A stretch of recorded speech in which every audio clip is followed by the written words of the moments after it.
এই যে এটা হলো আমাদের গৌরাঙ্গের চক গ্রামের প্রাইমারি স্কুল। আমরা স্কুল ভাইঙ্গা গেছে। ঊর্ধ্বতন কর্মকর্তার কাছেও গিয়েছি, অবশ্য কোনো সবাই বাজেট নাই বাজেট নাই। এই যে এটা হলো আমাদের গৌরাঙ্গের চক গ্রামের প্রাইমারি স্কুল। হ্যাঁ, এই প্রাইমারি স্কুলের যে ঝুঁকিপূর্ণ অবস্থা, ভাঙ্গা ভাঙ্গা ছাদ, ভাঙ্গা ভাঙ্গা আস্তে আস্তে পড়তেছে, এই যে পড়তেছে। হ্যাঁ, এই ঝুঁকিপূর্ণ অবস্থার মধ্যে আমাদের ছেলেমেয়েরা স্কুলও ফাটানি খুবই সংকটময়। আমি মনে করি যে কোন সময় জানি আমাদের এই ছাদ ভাঙ্গা আমাদের ছেলেমেয়েরা সব সমূলে ধ্বংস হয়ে যায়। আমার নাম স্মৃতি, আমি পঞ্চম শ্রেণীতে পড়ি। আমরা স্কুল ভাইঙ্গা গেছে। আমরা সরকারের কাছে দাবি আমরা একটা নতুন বিল্ডিং বানানোর জন্য। হবিগঞ্জ সদর উপজেলার গৌরাঙ্গের চক বাবুল সরকারি প্রাথমিক বিদ্যালয় 10-এ পড়ার পর ঝুঁকিপূর্ণ থাকায় পড়ালেখা বলতে গেলে বন্ধই আছে। আজ বৃহস্পতিবার 30শে জুলাই সরেজমিনে এসে দেখা যায় ছাত্রছাত্রীরা স্কুলে আসেন নাই, কিন্তু শিক্ষকরা তাদের দায়িত্ব পালন করছেন। হবিগঞ্জ সদর উপজেলার টিও জনাব শরীফুল ইসলাম আমাদেরকে জানিয়েছেন খুব দ্রুত গতিতে ওনারা একটি ব্যবস্থা করবেন অস্থায়ীভাবে পড়ালেখা করে দেওয়ার জন্য, এবং সরকারিভাবে বিল্ডিং আসার আগ পর্যন্ত কি করা যায় ওনারা আলোচনা করছেন। এলাকাবাসীকে নিয়েও যতটুকু জানতে পেরেছি মিটিং করার সিদ্ধান্ত নিয়েছেন। আমাদের পাশে দাঁড়িয়ে আছেন গৌরাঙ্গীচর বাবুল প্রাথমিক বিদ্যালয়ের প্রধান শিক্ষক। ওনার কাছ থেকে আমরা জানতে চাইব ওনার স্কুলের বর্তমান অবস্থা কি এবং আর কি কি সমস্যা আছে।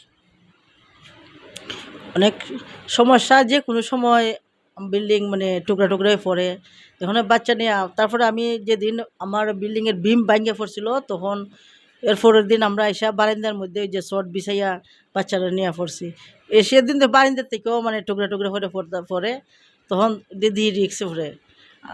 আজকে পরে কালকে বন্ধ গেছে, আর আজকে বৃহস্পতি আমি স্যারের কাছে ছুটি চাইছিলাম ঠিকই, কিন্তু বাচ্চারা তো জানাইছি না যাওয়াতে আমরা সব শিক্ষকরা আসছি আর কি। পরে আমরা অস্থায়ীভাবে একটা টিন শেডের একটা ব্যবস্থা করার লাগিয়া ঊর্ধ্বতন কর্মকর্তার কাছেও গিয়েছি, অবশ্য কোনো সবাই বাজেট নাই। এখন আমরা গ্রামবাসী মিলে কালকে শুক্রবার সবাই একটা সিদ্ধান্ত করবো, গ্রামবাসীর মুরব্বী কমিটির ম্যানেজিং কমিটির লোক যারা আছে সবাই হয়েছে আচ্ছা কালকে শুক্রবার সবাই আসবো, ছুটি ছাড়ে তো অনেকে আছে, তো অনেক সবাই জুমার দিন আসবো, তখন আমরা দেখি কি করা যায়।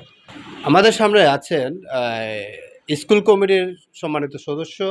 ওনার কাছে জানতে চাইব ওনারা এই ব্যাপারে কতটুকু অবগত আছেন এবং ওনারা কতটুকু সহযোগিতা করতেছেন। আসসালামু আলাইকুম।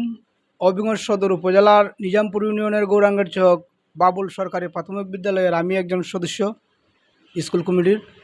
আমাদের স্কুলের খুব জরাজীর্ণ অবস্থা।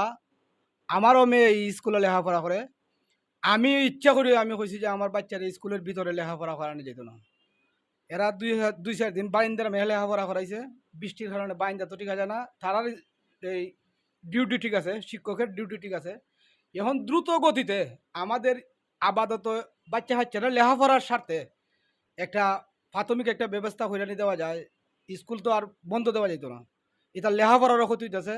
আর স্কুলটা অনেক দ্রুত গতিতে, আমাদের বর্তমান সরকারের কাছে আমাদের বিনীত অনুরোধ যত তাড়াতাড়ি সম্ভব হয় আমাদের নিয়ে একটা বিল্ডিং বানিয়ে দেওয়া যায়।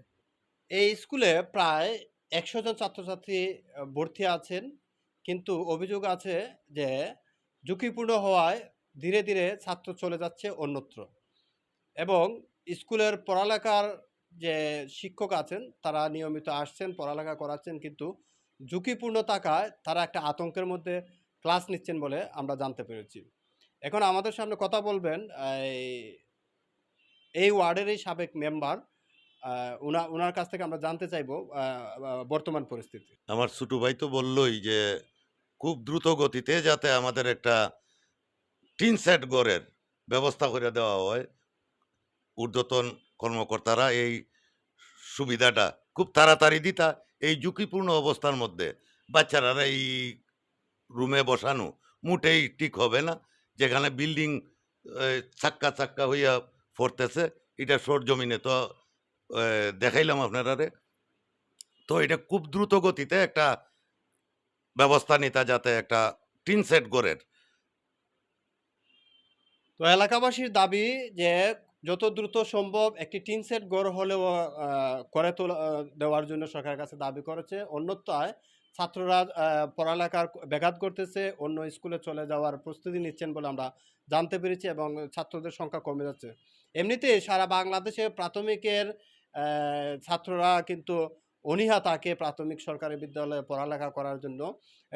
এখন যদি ঝুঁকিপূর্ণ থাকে এই ক্ষেত্রে তো অবশ্যই ছাত্ররা চলে যেতে পারেন বলে একটা আশঙ্কা করা হচ্ছে, এবং প্রধান শিক্ষক সহ স্কুল কমিটির যারা আছেন এবং সাবেক মেম্বার, এলাকাবাসীর দাবি যে সরকার যেন দ্রুতগতিতে উদ্যোগ নিয়ে একটি বিল্ডিং নির্মাণ করে দেন এবং অস্থায়ীভাবে একটি ক্যাম্পাস করে দেন বা টিন সেট ঘর করে দেয়, যেন ক্লাস নেওয়া যেতে পারে।